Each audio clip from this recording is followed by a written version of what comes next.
అంకితం జీవితమే పాపమి సేవలు ప్రేమయే నా శ్వాసగా నిండని ఎదలు బంధమే వసంతపు పువ్వులై విరియని ఇలానే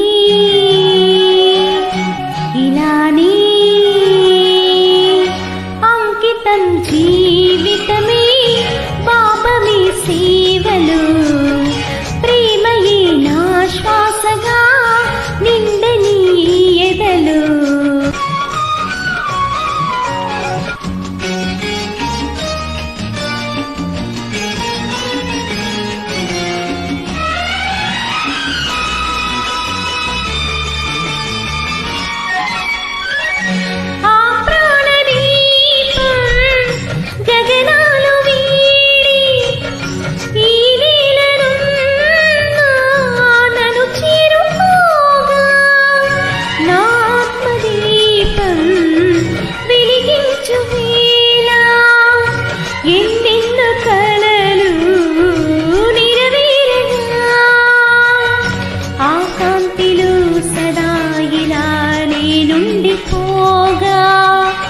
అంకితం జీవితమే పాపమి సేవలు ప్రేమయే నా శ్వాసగా నిండని ఎదలు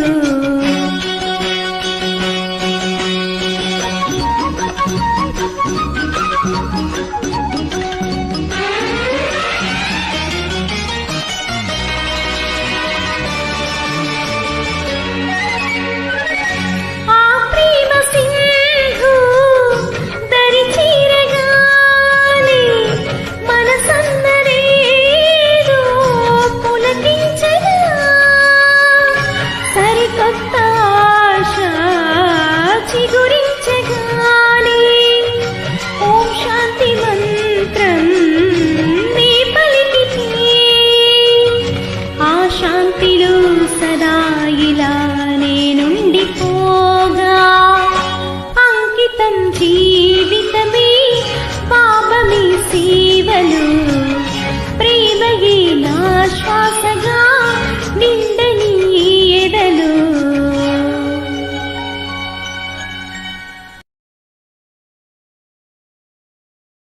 ఓం శాంతి. మధురమైన పిల్లలు బాబాకు చెందిన వారిగా అయ్యి బాబా పేరును ప్రఖ్యాతం చేయండి. సంపూర్ణ పవిత్రంగా అవ్వడం ద్వారానే పేరు ప్రఖ్యాతం అవుతుంది. మీరు సంపూర్ణ మధురంగా కూడా అవ్వాలి. ప్రశ్న: సంగమయుగంలో పిల్లలు మీకు సత్యయుగంలో ఉండని ఏ ఒక్క చింత ఉంటుంది? జవాబు: సంగమయుగంలో మీకు పావనం అవ్వాలా అన్న చింత ఉంటుంది. బాబా మిమ్మల్ని మిగిలిన చింతలన్నింటినీ నిశ్చింతగా చేసేశారు. పాత శరీరంను సంతోషంగా వదలాలి అని మీరు పురుషార్థం చేస్తారు. పాత వస్త్రాన్ని వదిలి కొత్త దానిని తీసుకుంటామని మీకు తెలుసు. నాకు ఎంత సంతోషం ఉంటుంది మరియు నేను బాబాని ఎంతగా స్మృతి చేస్తున్నాను అని పిల్లలు ప్రతి ఒక్కరూ తమ హృదయాన్ని తాము ప్రశ్నించుకోవాలి. ఓం శాంతి. మధురాతి మధురమైన చాలా కాలం తర్వాత కలిసిన పిల్లలకు ఆత్మీయ తండ్రి అర్థం చేయిస్తూ ఉన్నారు. వారు రచయిత మరియు రచన ఆది మధ్యాంత రహస్యాలను చదివిస్తారు. మరియు సర్వగుణ సంపన్నులుగా అవ్వండి, దైవీ గుణాలను ధారణ చెయ్యండి అని అర్థం చేయిస్తారు. స్మృతి చేస్తూ చేస్తూ మీరు సతో ప్రధానంగా అయిపోయారు.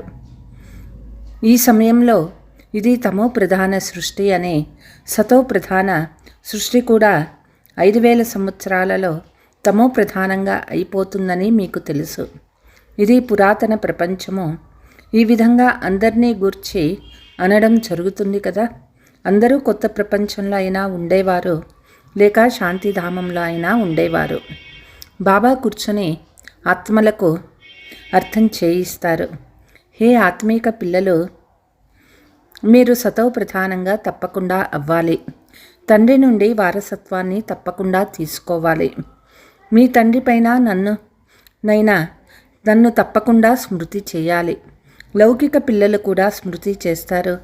ఎంత ఎదుగుతూ ఉంటారో అంతగా హద్దులోని వారసత్వాన్ని పొందేందుకు హక్కుదారులుగా అవుతూ ఉంటారు. మీరు అనంతమైన తండ్రి పిల్లలు. తండ్రి నుండి వారసత్వము తీసుకోవాలి. ఇప్పుడు భక్తి మొదలైనవి చేయవలసిన అవసరం లేదు. ఇది విశ్వవిద్యాలయము.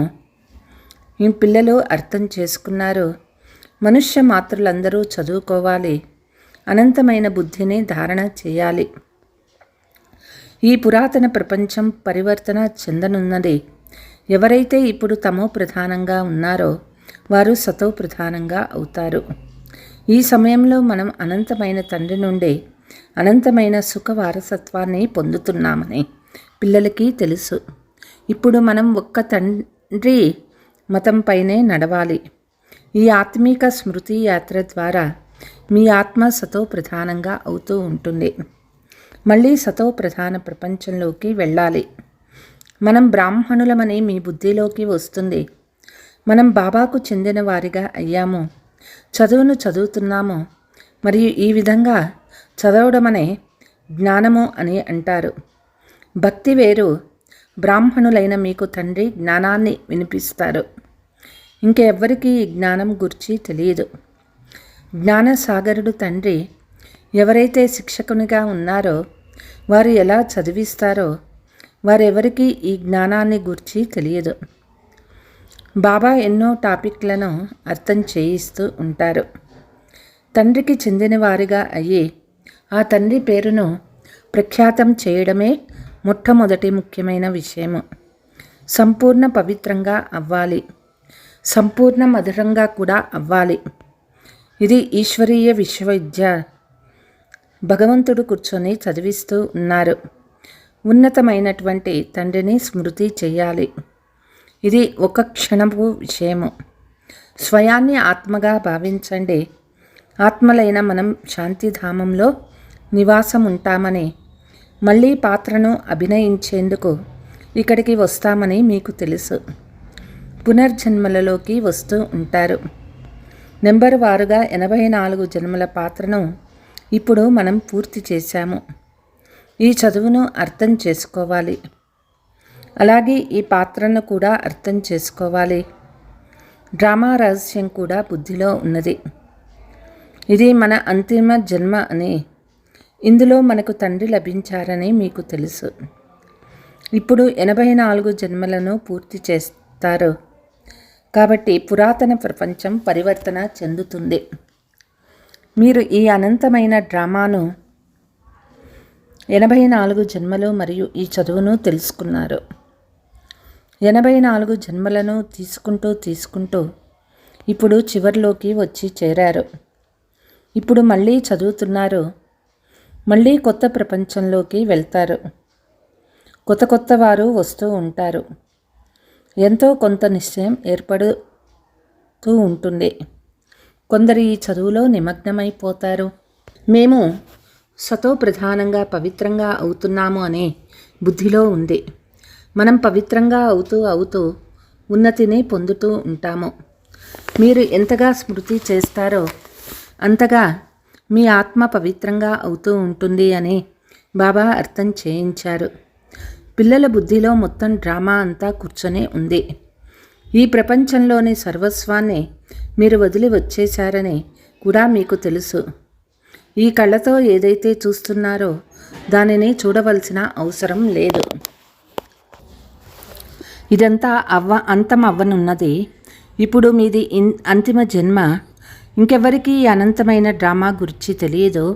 ఇప్పుడు మీకు మొత్తం చక్రం అంతటిని గూర్చి తెలుసు. ఇప్పుడు మిమ్మల్ని తమో ప్రధానం నుండి సతో ప్రధానంగా తయారు చేసేందుకు బాబా వచ్చారు. ఏ విధంగా ఆ పరీక్షలు 12 మాసాల తర్వాత జరుగుతాయో అలాగే మీ స్మృతి యాత్ర కూడా ఇప్పుడు ఇంకా పూర్తవ్వలేదు. ఎంతో గుర్తుంటుంది. ఆత్మ అశరీరిగా వచ్చింది, అశరీరిగా వెళ్ళాలి. మీరు మొత్తం సృష్టి అంతటిలోనూ మనుష్య మాతృలందరి పాత్రను తెలుసుకుంటారు. మనుషులు ఎంతగానో పెరుగుతూ ఉంటారు. కోట్లాది మందిగా అయిపోయారు. సత్యయుగంలో మనం చాలా కొద్ది మందిమే ఉంటాము. పునర్జన్మలు తీసుకుంటూ ఇతర ధర్మాలు మఠాలు శాఖోపశాఖలు పెరుగుతూ వృక్షము ఎంతగానో పెరిగిపోయింది. ఆది సనాతన దేవీ దేవతా ధర్మము ప్రాయలోపమైపోయింది. మనమే దేవీ దేవతా ధర్మంలో ఉండేవాళ్ళము, సతో ప్రధానంగా ఉండేవాళ్ళము. ఇప్పుడు ఆ ధర్మము తమో ప్రధానంగా అయిపోయింది. ఇప్పుడు ఇక మళ్ళీ సతో ప్రధానంగా అవ్వాలి. ఆ విధంగా తయారేందుకు మనం చదువుతున్నాము. ఎంతగా చదివిస్తారో అంతగా అనేకుల కళ్యాణం జరుగుతుంది. ఇలా ఎంత ప్రేమగా అర్థం చేయించాలి. విమానాల ద్వారా కరపత్రాలను వేయాలి.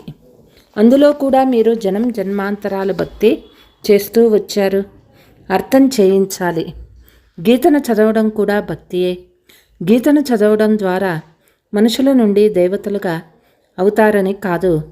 డ్రామా అనుసారంగా ఎప్పుడైతే తండ్రి వస్తారో అప్పుడే వచ్చి సతో ప్రధానంగా అయ్యేందుకు యుక్తిని తెలియచేస్తారు.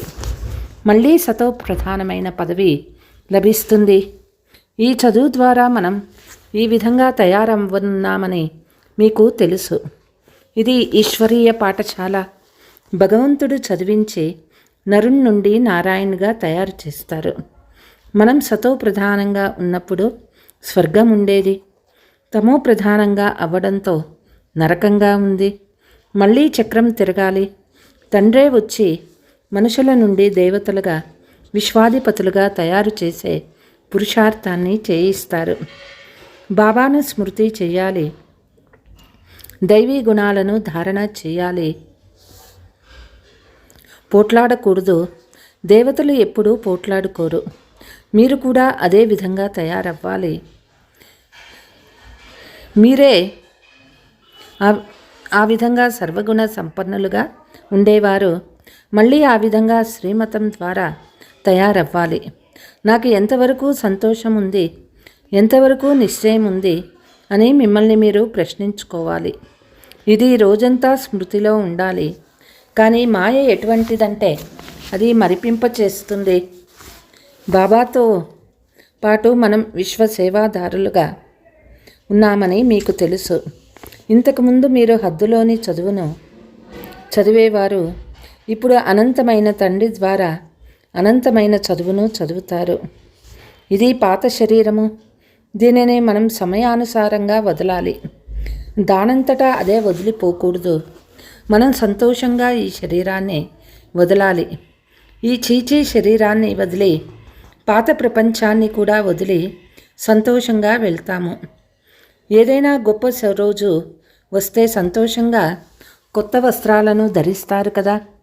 అలాగే మనకు కూడా కొత్త ప్రపంచంలో కొత్త శరీరం లభిస్తుందని మీకు తెలుసు.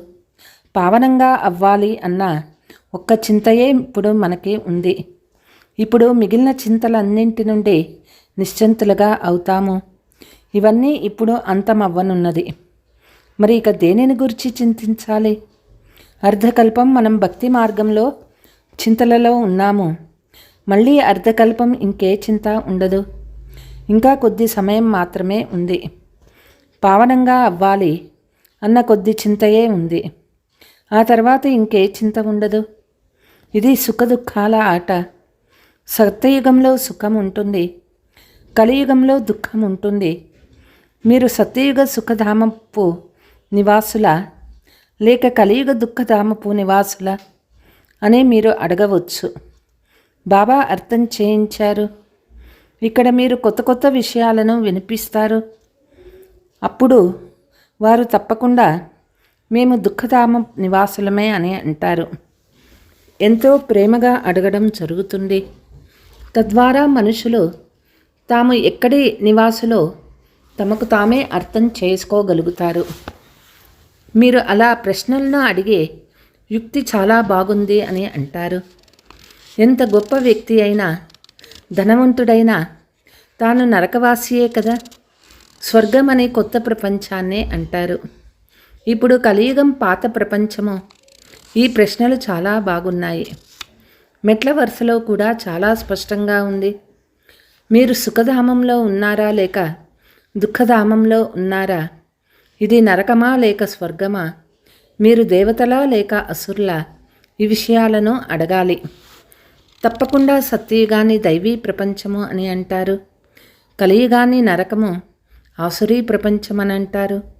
కాబట్టి మీరు సత్యయుగమైన స్వర్గపు దైవీ ప్రపంచవాసుల లేదా కలియుగపు ఆసురీ ప్రపంచవాసుల అని అడగాలి.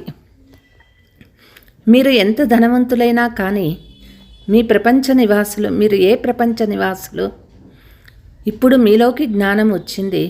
ఇంతకుముందు ఈ విషయాలు సంకల్పంలో కూడా లేవు. ఇప్పుడు మేము సంగమయుగంలో ఉన్నాము అని మీరు అర్థం చేసుకున్నారు. ఎవరైతే కలియుగంలో ఉన్నారో వారు పతితులుగా, నరకవాసులుగా ఉన్నారు. మళ్ళీ పావనులుగా తయారవ్వాలి. కాబట్టే హే పతిత పావన రా, నీ వచ్చి మమ్మల్ని పావనంగా తయారు చెయ్యి అని పిలుస్తారు. ఈ విషయాలను కూడా అర్థం చేయించాలి. మీ వద్దకు ఎందరో లెక్కలేనంత మంది మనుషులు వస్తారు. అయినా కానీ కోట్లాది మందిలో ఏ ఒక్కరో వెలువడతారు. నేను ఎవరిని, ఎలా ఉన్నానో అలా ఏ ఒక్కరో గుర్తిస్తారు. ఎలాగైతే నేర్పిస్తానో అదేవిధంగా ఏ ఒక్కరో నడుస్తారు.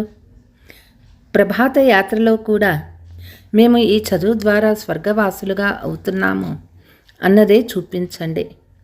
సత్యత్రేత ద్వాపర కలియుగాలు ఈ చక్రము తిరుగుతూ ఉంటుంది కదా. మీ బుద్ధిలో మొత్తం చక్రమంతా ఉన్నది. మీరు మళ్ళీ సుఖధామము, శాంతిధామాలకు అధిపతులుగా అవుతారు. సుఖధామంలో దుఃఖము, నామరూపాలు లేవు. పూర్తిగా చదవకపోతే పదవిని కూడా తక్కువగానే పొందుతారు. ఇది సాధారణమైన విషయమే. కాబట్టి అనంతమైన చదువును చదివి అనంతమైన వారసత్వాన్ని తీసుకోండి.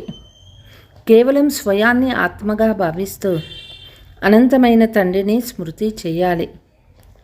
తండ్రి చాలా మధురమైన వారు.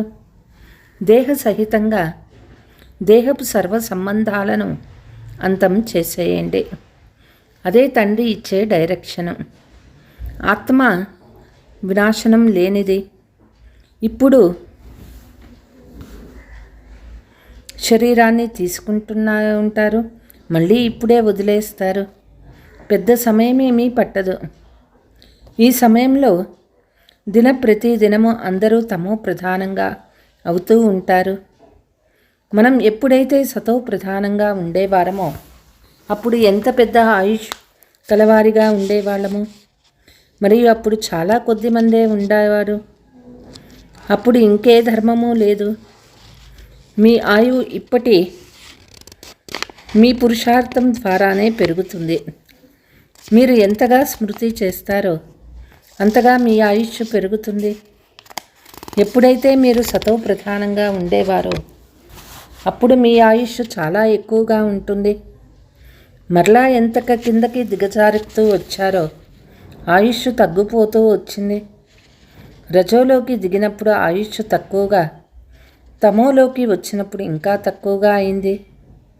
బావి గిలక ఉదాహరణ ఉన్నట్లుగా అందులో పాత్రలు నింపుతూ ఉంటారు, మళ్ళీ అవి ఖాళీ అయిపోతూ ఉంటాయి. అలాగే ఇది కూడా అనంతమైన బావి గిలక లాంటిది. ఇప్పుడు మీరు నింపుతున్నారు. అలా నింపుతూ పూర్తిగా నిండిపోతుంది. మళ్ళీ మెల్లగా ఖాళీ అయిపోతుంది. దీనిని బ్యాటరీతో పోల్చడం జరుగుతుంది. ఇప్పుడు మనం ప్రధానంగా అయిపోతాము. మళ్ళీ 84 జన్మలు తీసుకుంటాము. అర్ధకల్పం తర్వాత రావణ రాజ్యం ప్రారంభమవుతుంది. రావణ రాజ్యంలో అందరినీ నరకవాసులు అని అంటారు. చివరిలో ఎవరైతే వస్తారో వారు నరకంలోనే వస్తారు. మొదట మీరు స్వర్గంలోకి వెళ్తారు.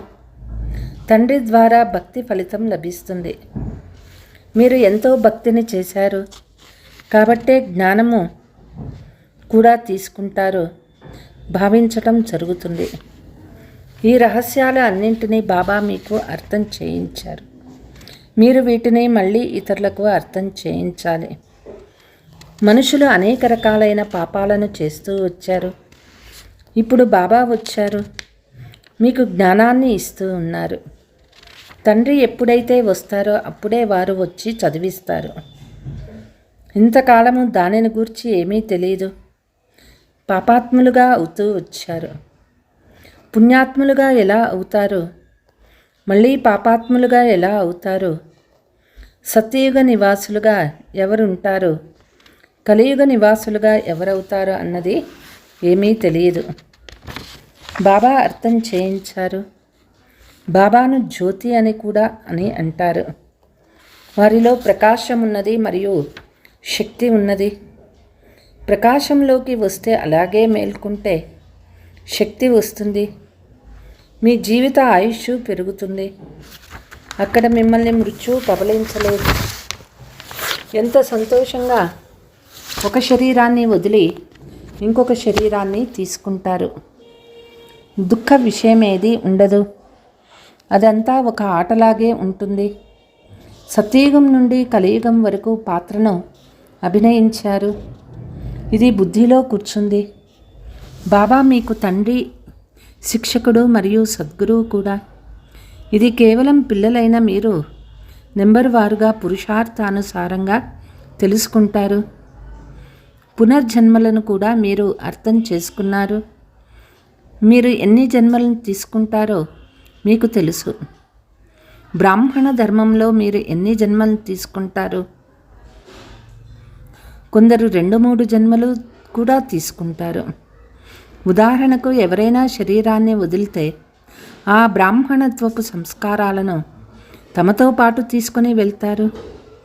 కాబట్టి ఆ బ్రాహ్మణత్వపు సంస్కారాలు ఉన్న కారణంగా మళ్ళీ సత్యమైన ఈ బ్రాహ్మణ కులంలోకి వచ్చేస్తారు.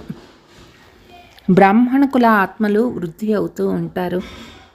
బ్రాహ్మణ కులపు సంస్కారాలు ఏవైతే తీసుకువెళ్ళారు కదా, ఏవైనా లెక్కాచారాలు ఉంటే 2-3 జన్మలు కూడా తీసుకోవచ్చు. ఒక శరీరాన్ని వదిలి ఇంకొక శరీరాన్ని తీసుకుంటారు. ఆత్మ బ్రాహ్మణ కులం నుండి దేవీ కులంలోకి వెళ్తుంది. శరీర విషయం ఏదీ ఉండదు. ఇప్పుడు మీరు బాబాకు చెందిన వారిగా అయ్యారు. మీరు ఈశ్వరీయ సంతానము, అలాగే మీరు ప్రజాపిత బ్రహ్మ సంతానము కూడా. మీకు ఇంకొక సంబంధం ఏదీ లేదు. అనంతమైన తండ్రికి చెందిన వారిగా అవ్వడం ఏమైనా తక్కువ విషయమా? మీరు సుఖధామానికి అధిపతులుగా అయిపోతారు. కేవలం పెద్ద తండ్రిని మీరు అర్థం చేసుకున్న మీ నావని ఆవలి తీరానికి చేరుకుంటుంది. అచ్చా, मीठे मीठे सिकीलते बच्चों प्रति मात पिता बाप दादा का याद प्यार और गुड मॉर्निंग. रूहानी बाप के रूहानी बच्चों को नमस्ते. हम रूहानी बच्चों के रूहानी मात पिता बाप दादा को याद प्यार गुड मॉर्निंग डबल नमस्ते. ధారణ: నాలో సంతోషము ఎంతవరకు ఉంటుంది? సర్వగుణ సంపన్నంగా ఉండేవారము ఇప్పుడు శ్రీమతం ద్వారా మళ్ళీ అలా అవుతున్నాము అన్న నిశ్చయం ఎంతవరకు ఉన్నది? నేను సతో ప్రధానంగా ఎంతవరకు అయ్యాను? రాత్రింబవళ్ళు సతో ప్రధానంగా పావనంగా అవ్వాలి అన్న చింత ఉంటుందా? అది మిమ్మల్ని మీరు ప్రశ్నించుకోవాలి. అనంతమైన తండ్రితో కలిసి విశ్వసేవను చేయాలి. అనంతమైన చదువుని చదవాలి మరియు చదివించాలి. దేహ సహితంగా ఏ బంధనాలైతే ఉన్నాయో వాటన్నింటినీ బాబా స్మృతిలో అంతం చేసేయాలి. వరదానము: యజమానత్వపు స్మృతి ద్వారా మన్మనాభవ స్థితిని తయారు చేసుకునే మాస్టర్ సర్వశక్తివాన్ భవ. ఆత్మ నేను చేయించేవాడిని, యజమానిని, విశేష ఆత్మను, మాస్టర్ సర్వశక్తివంతుడిని. సదా ఇటువంటి స్మృతి ఇమర్జీ రూపంలో ఉన్నట్లయితే యజమానపు స్మృతి ద్వారా మనస్సు, బుద్ధి మరియు శరీరము మీ అధీనంలో ఉంటాయి. నేను వేరుగా ఉన్నాను మరియు యజమానిని అన్న ఈ స్మృతి ద్వారా మన్మనాభవ స్థితి సహజంగా తయారవుతుంది. అతీతత్వపు ఈ అభ్యాసమే కర్మాతీతంగా తయారు చేస్తుంది. స్లోగన్: నింద లేక డిస్టర్బెన్స్ని సహించటం, ఇముడ్చుకోవటం అంటే మీ రాజధానిని స్థిరపరచుకోవటం అనే అర్థము. అవ్యక్త సైలెన్స్ ద్వారా డబల్ లైట్ ఫరిస్తా స్థితిని అనుభవం చేయండి. సైలెన్స్ అంటే శాంత స్వరూపము. ఏకాంతంలో ఉన్నప్పుడు మనస్సు, బుద్ధి ఏకాగ్రత అవుతుంది. ఆ ఏకాగ్రత ద్వారా విశేషంగా 2 శక్తులు ప్రాప్తి అవుతాయి: పరిశీలన శక్తి, నిర్ణయించే శక్తి. ఈ 2 విశేష శక్తులు వ్యవహారంలో మరియు పరమార్థంలో రెంటిలోనూ సర్వ సమస్యలను పరిష్కరిస్తాయి. దీనివల్లే సహజంగా డబల్ లైట్ ఫరిస్తా స్థితి తయారవుతుంది. అచ్చా, ఓం శాంతి.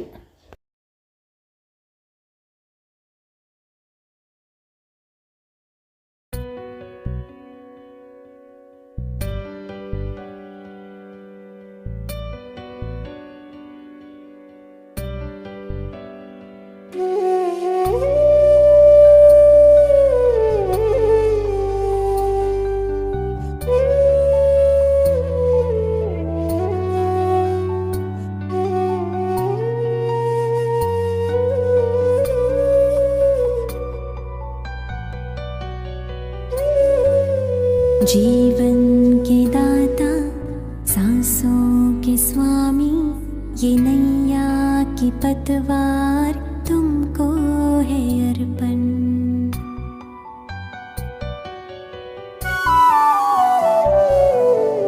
जीवन के दाता, सांसों के स्वामी, ये नैया की पतवार तुमको है अर्पण।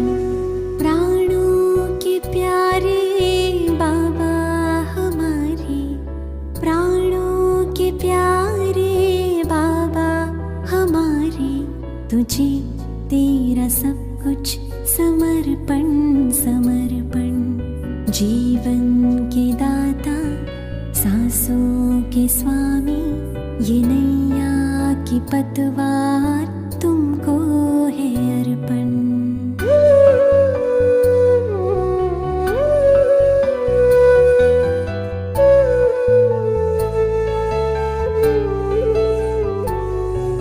सदा के सच्चे सहारे, तेरे थे, तेरे हैं, तेरे ही रहेंगे।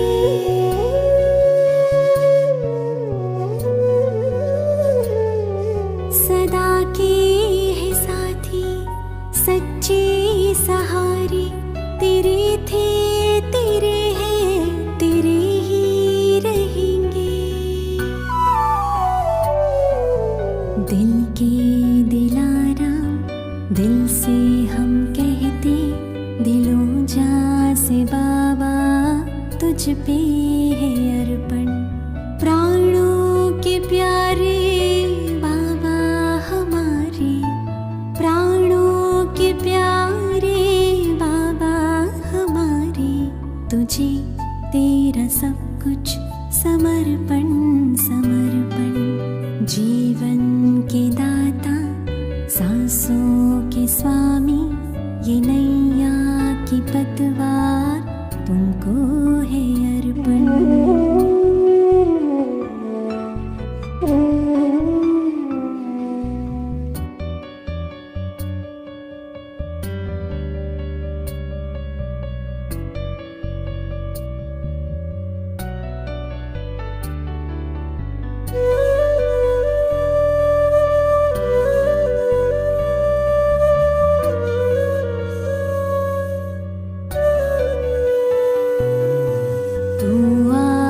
विश्वास बल है भरोसा, तू बाबा संसार साकार सपना। अगर टूटती सांस काम आए तेरी, अहो भाग्य जीवन बने धन्य अपना। यही एक अरमा है दिल में हमारे, कि हमें दिखे तू बने ऐसा दर्पण।